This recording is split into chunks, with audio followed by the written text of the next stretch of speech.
tell us a little bit about your philosophy around, the critical importance of both confidence and ambition.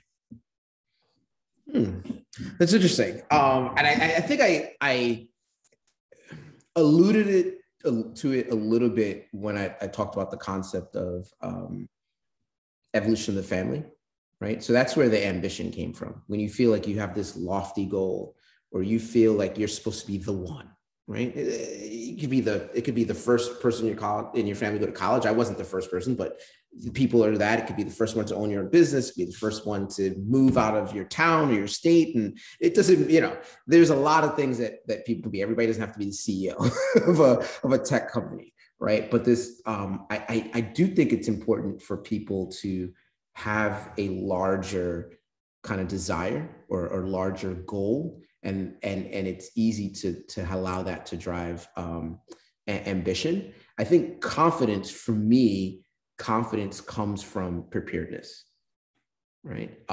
And I think there's long-term preparedness, and then there's short-term.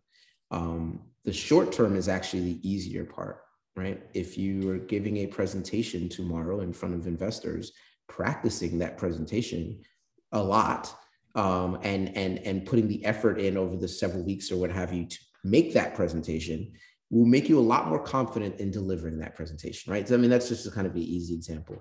I think long-term confidence comes from whether it's education, life experiences, relationships that we've cultivated, things that make us believe that we should be able to be more successful at X, come from the accumulation of all this knowledge and experience that we've had. And then that short-term preparation in terms of preparing the presentation or any other thing, just an analogy. I think the combination of those two things give you supreme confidence, and confidence is relative to an individual. Some people are just more overconfident or outgoing or what have you than others, but everybody has their own level of their confidence potential, let's call it.